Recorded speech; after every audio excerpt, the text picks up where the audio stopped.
They messed around and almost had a good time.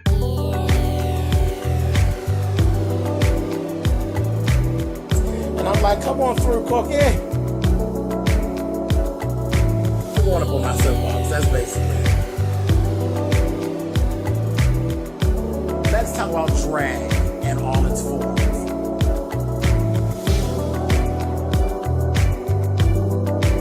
What, Cookie?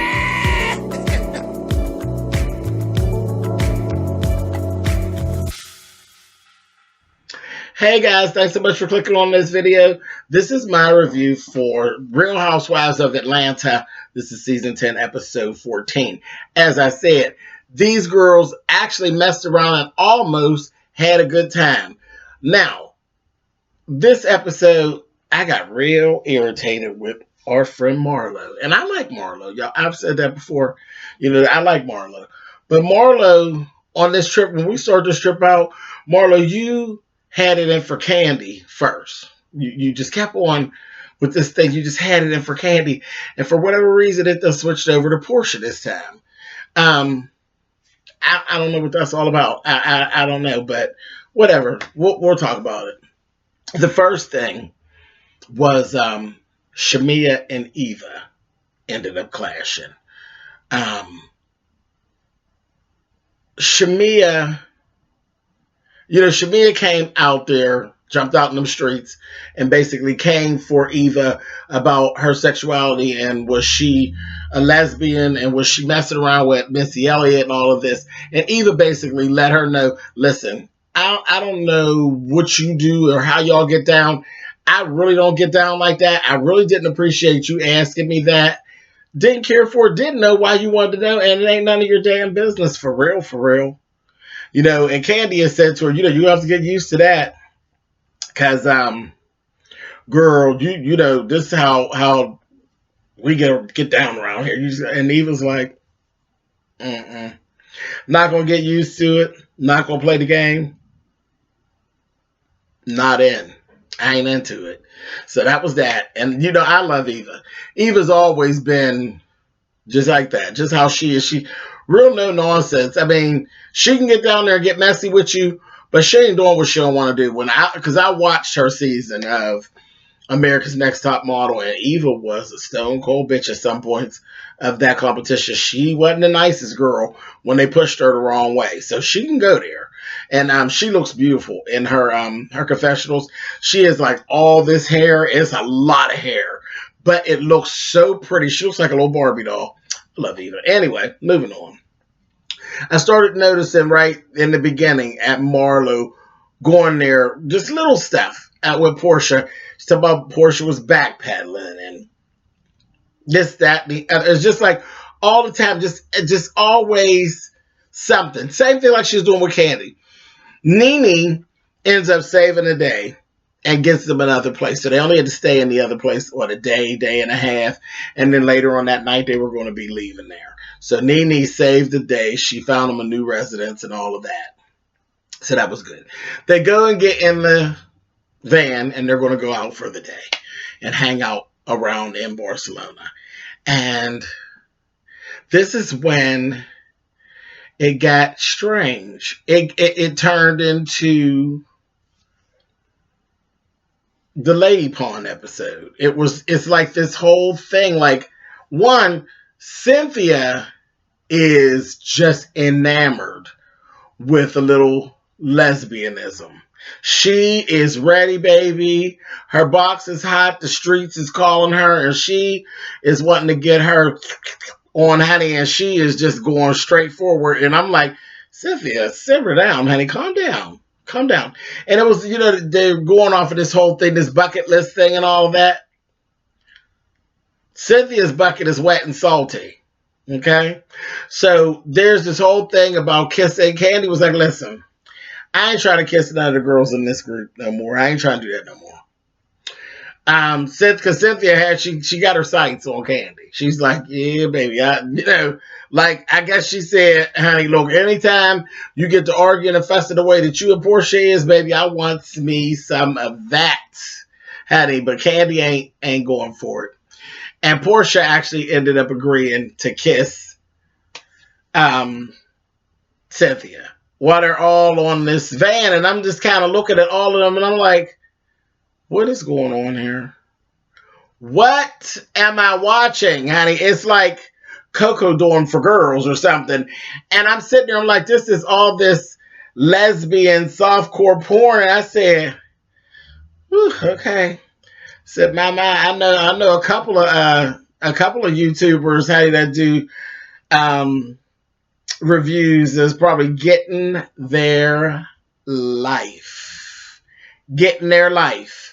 Just getting on down, honey, and just enjoying all of this lesbian stuff, honey, and all this kissing and touching and all this playing in the lady porn, honey. Hey, Ashley, what's up, baby? Y'all go over there and take a look at my girl, Ashley Miller. If you're not, I'm sure you probably are, but if you're not following Ashley Miller, I haven't shouted Ashley out in a while. Go over and see Ashley Miller. She does a bunch of the same shows that I actually do. Very good YouTuber. She was here before me. She knows how this goes and she gets down. But I'm sure Ashley was really enjoying herself with this little stuff they got going on here. Go on, Ashley. And she ain't the only one, honey. It's all bona fide, honey. I'm sure they were having a great time, honey, on these YouTube streets with all this lesbianism going on, honey. Anyway, moving on. So they do the little kiss and all of that, and they're laughing and kee-heeing, and Marlo's talking about, girl, you should put some, I want some tongue in it. And I'm like, she really thinks she's in charge of the girl. She's giving me Della Reese tease, honey. Said, you're not the madam, Marlo. Y'all better watch Marlo. Marlo will have y'all's ass out on the goddamn track, honey. Like Mama D, y'all better go watch her.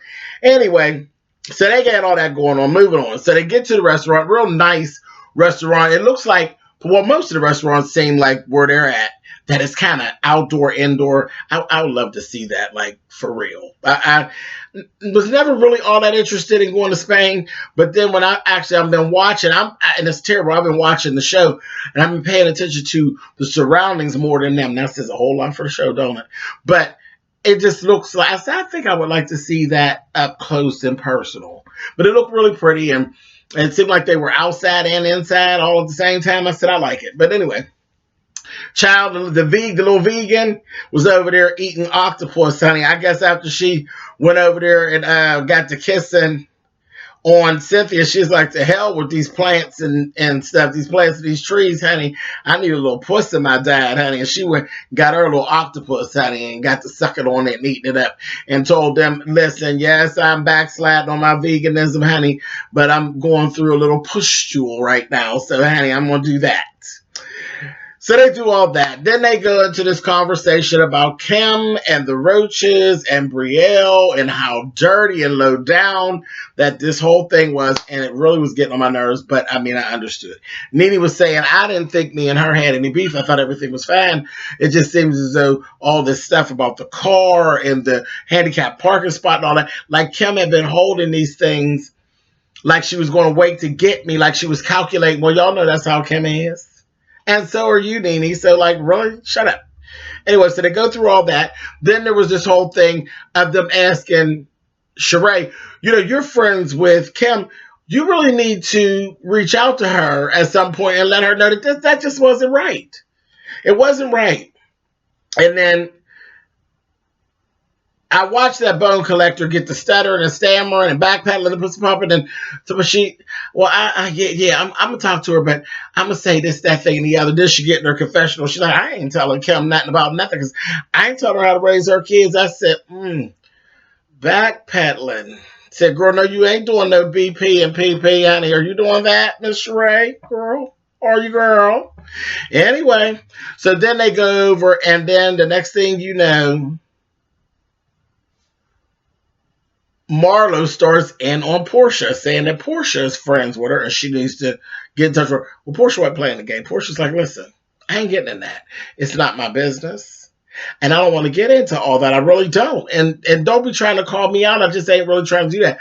And then you see Portia in her confessional. Y'all know I am not a Portia fan, but what she said made a whole bunch of sense. She's like, ain't nobody getting in between Kim and no damn Nene, because they fight one day and the next day they'll be together, and then you sitting out there looking crazy out in the streets. And Portia is exactly right. So in the midst of all that, Bravo is shady. Oh, they are so shady. Baby, they gonna say, Sheree, and it makes me, I watch Sheree because of the way she moves.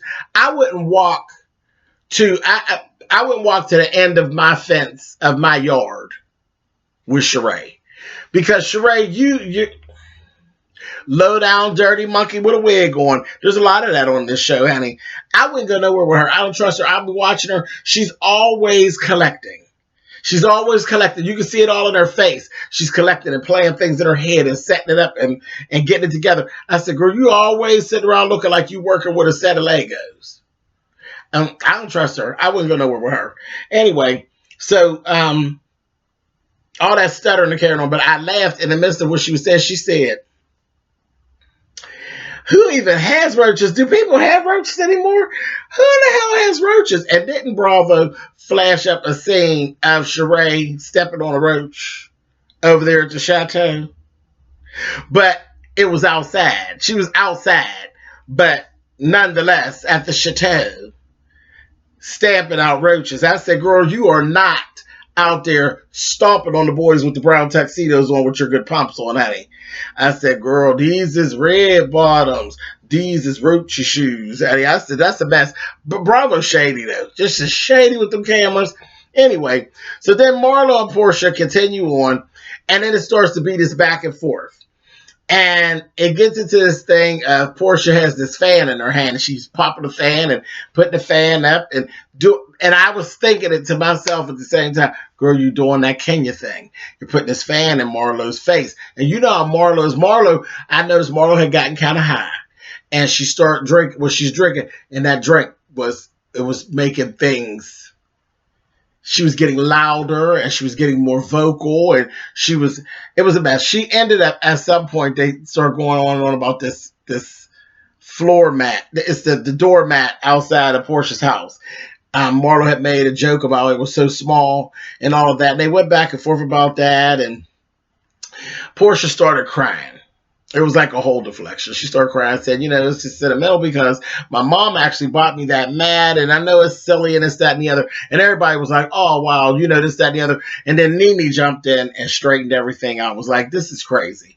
We all have beautiful homes. We all make good money. We all live really well. I can't believe we're actually in Barcelona, Spain, where we should be having a good time, and we're literally tearing each other up about what, like, you got a good house, I got a good house, but now you got to bring me down because maybe your house is a little bit better. We need to stop this. And they did. They stopped. They was like, you know what? And they all took a toast. So I thought everything was good. I said, good job, Nene. I was like, that was good. That was cool.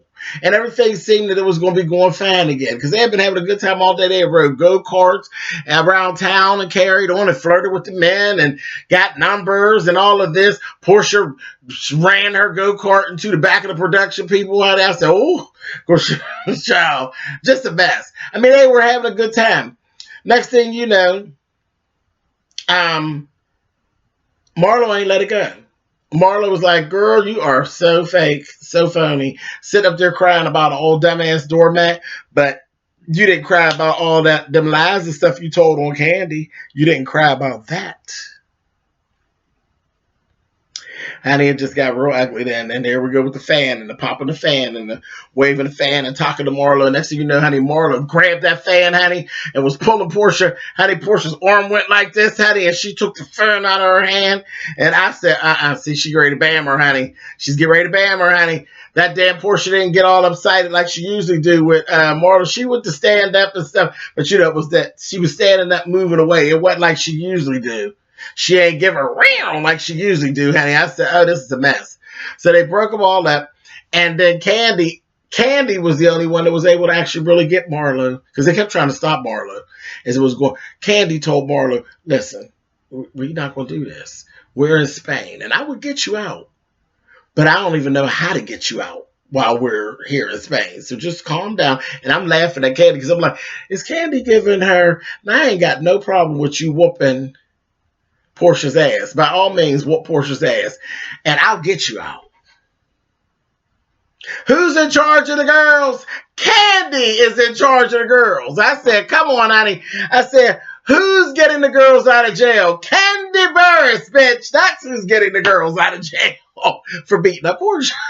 And I sat here and I laughed real good about that. I said, I wonder if anybody else got that. I ain't got no problem with you whooping her ass. And I'll pay to get you out of jail. But I just don't know how to do it here in Spain. So maybe later. Maybe you can get her at the airport when we get home. But I laughed. Anyway, I felt kind of bad for Portia, though, because she didn't really deserve what Marla was giving. Marla was really, really pushing. Portia held back all the stuff that, she didn't get dirty and underhanded the way that Marla did with her. And like she said, when she was talking to the girls after they all separated out, they rode back to the place in 2 different vans.